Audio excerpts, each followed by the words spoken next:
this After Effects tutorial, I will show you how to spice up your collage with some really simple animation. This design is a vision board that I showed how to make in Photoshop in my previous tutorial, so if you haven't seen it yet, you can go and watch that here. This was what we ended up with last time, with the different components popping up onto the screen, animated in After Effects. It looks good, but we can make it a little more exciting with keyframes. And this is what a few keyframes can do, and I'll show you how to use them right now. So this is Vision Board version 1. Just hitting return to rename that layer. Command D to make a duplicate, double click Vision Board V2 and turn off the little X. This way I don't accidentally go to the wrong composition. Nobody wants that. Here's a quick review of how we staggered the layers so everything showed up one layer at a time. I shortened all the layers to 12 frames. I do this by placing my playhead at 11 frames and hitting Option right bracket. And do that staggering once more. So click the bottom, shift click the top, animation, keyframe assist sequence. Okay, here's what it looks like. It all just pops around and that's not ideal. So we want the ocean to be on the whole thing. And then we're going to take all these guys, pull out the very bottom one. Now they all last long enough.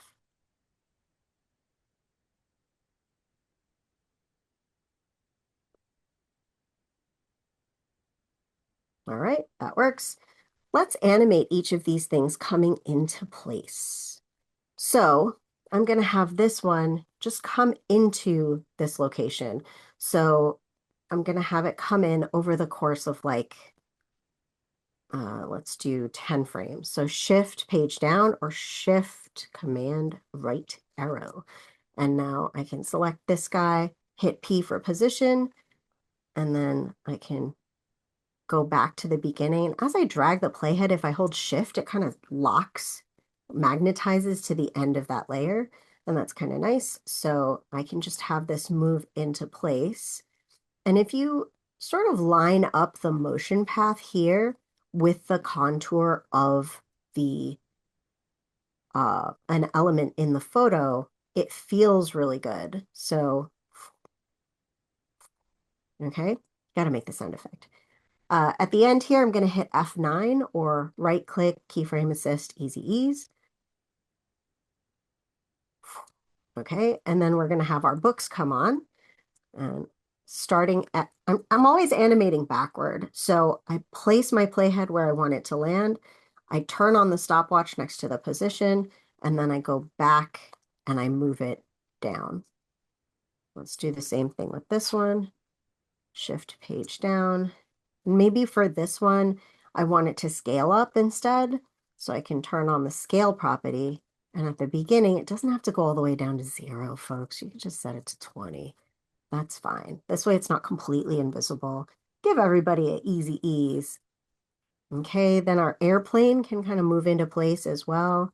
So P for position, and then go back. And I'm just trying to line up the airplane itself with that motion path. Here's a little review of how to animate backwards. First, place the playhead where you want your layer to land. Next, turn on the keyframe stopwatch for the property you want to animate. Then move your playhead earlier. Then change the value for the property you had decided to animate. That means moving the layer off screen for position animation, or change the value in the timeline for rotation, scale, or opacity. All these guys in easy ease, just doing shift click to select more than one keyframe. And here, got my little plant. So this one I think could have a little bit of a different movement. I'm going to have the anchor point be at the bottom. To move the pivot or anchor point, you hit the letter Y, and that shifts you over to the anchor point tool. And then you go back to your position or your position manipulator tool, V for your selection tool, which lets you move stuff. And then I can have this be position here and have it move in from the side like that. And then I'm going to have it just do a little tiny rotation. So rotation here, use the rotation tool and have it just rock a little bit. and then go forward another few frames and have it go back to 0. So that should be kind of cute. I'm just going to give these guys a little easy ease. So we'll just watch it from here. That's adorable. Okay, let's do the same type of thing wherever else it makes sense to. So this one, our boss lady, I think it would be cool if she came in from the corner. So I'm going to set the pivot to right here in the corner with the anchor point tool, and then going to animate her scale. So turn on the scale stopwatch, then go earlier in time to the start, and I'm going to change her to 20.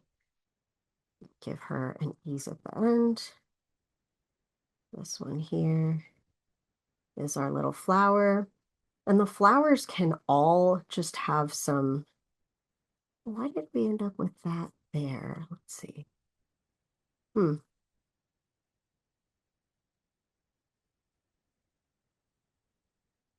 on. Huh, that's a mistake. So this guy needs to go up here. And I want to just move it in time a little bit. So we'll just move these guys. So you can kind of manually shuffle your layers as well if you notice that you made a mistake. All right. So I think all the flowers can kind of scale up. And the year, what should we do with the year? I think the year can kind of come in starting big and ending up at this current size. So we'll just start it real big. And I think that'll be fine. Okay, then this is our flower. Like I said, all the flowers can come in with scale. We've got like a whole bunch of them. So if you have a bunch of similar stuff, you can just create your keyframes in one go and then place them wherever you need to. So this one, scale, turning it on, going to the beginning, setting this to 25, and then setting the stopwatch, setting this to easy ease. Then I can copy this, hit letter I to get to the end point, S for scale, paste, then I, S, paste, I, S, Command V or Control V, of course, I to get to the endpoint, S to see the scale property, and Command V to paste the keyframes.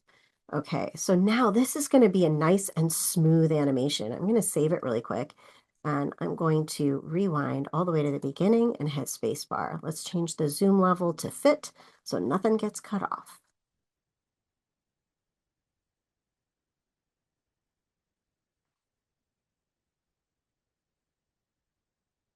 Oh, Mr. Turtle, he didn't get to swim onto the screen. That's so sad. Let's take care of him really quick. I think he could just position. So turn on the position stopwatch, I for endpoint, and then I'm just gonna have him swim on like that. That's fine. Let's rewind and play it again.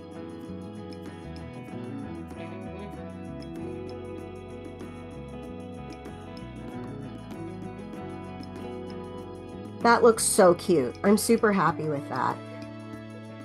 I'm going to save this as another new version though, because I want to add some posterize time. And posterize time is a really cool way of making your keyframes feel like they're stop motion. So, you know those videos that you see of like Lego people moving around? I'm not talking about the Lego movie. I'm talking about like kids who take their Lego toys and they move them around, or like Gumby or Coraline or any of these clay animated films, Nightmare Before Christmas. Um, Stop motion is a traditional means of animation where you move something a little bit, you take a picture. You move it a little bit more, you take another picture. And it just feels really cool with Collage to animate it that way. So I'm going to take my composition, Command D to make another copy, double click it, and close the previous timeline. And I'm going to apply Posterize Time all over everything. So I'm going to just test to make sure I remember the Posterize Time expression really quick. hit U on one of your layers, Option or Alt click. So this is how many times per second you want the thing to move. So I'm going to do this. I'm going to copy it. There we go. Posterize time. So in 24 frames, we want it to move 8 times. So I'm going to do 8. There we go. Now the expression error is gone. That feels pretty cool. I kind of like that. Okay. So I'm not sure if 8 is the number, but we're going to try it. So I'm going to copy this expression, right click, copy expression only. I'm going to select all my layers. Let's hover in the timeline, hit the tilde or squiggle key, shifts. Oh, why did I end up here? Okay. Click and drag, like shift, click and drag across all your keyframes, and then right click and you want to paste your expression. So let's just try paste. It did it. Let's see how that looks. We also want it on this guy. So paste on there too. I just did a regular paste. Let's see how this plays down.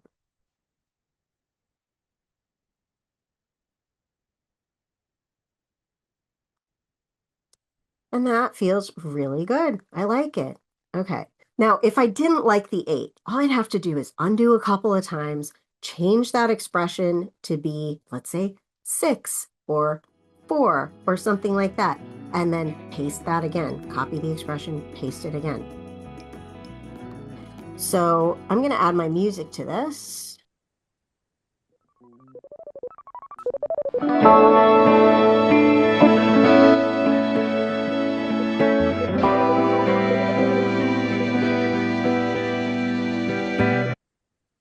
That's perfect. I'm so excited to use that. Let's just drag and drop it into our After Effects. Boom. Okay, and I'm going to cut it. So I'll just throw that into a new timeline, hit L 2 times. And I don't usually like to edit music in After Effects, but it'll do in a pinch. So I'm just going to move my playhead to right after that intro. I can see it in the waveform. And I can hit the period key on my number pad, or if I don't have a number pad, I can hold the control key and press the period.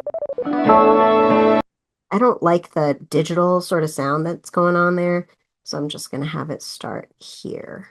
So just shorten that up. So I'm just dragging the end and holding shift, control period. Okay, let's get our audio meters up. We want this to be right around -9. So just pulling that down.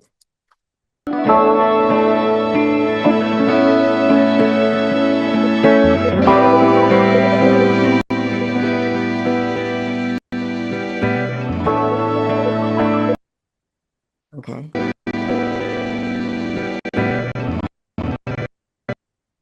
I can just cut it right there. Easy way to cut. They don't have a razor blade tool in this program, so just go to the edit menu and go to split layer. And let's turn off the audio there and just see how this ends.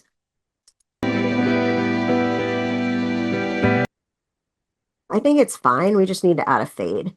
So adding a fade in After Effects, it's a little clunky, but it works. Just go to the Effects and Presets window, type in Stereo Mixer, double click that to add it, turn on left and right level where you want the fade to start, and then move your playhead to where you want this fade to end and go to 0. And see how the waveform has now shrunk. So from right here.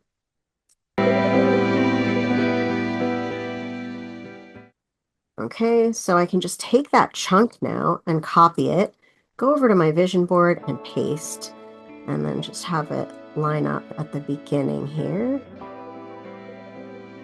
Give it a little of empty space.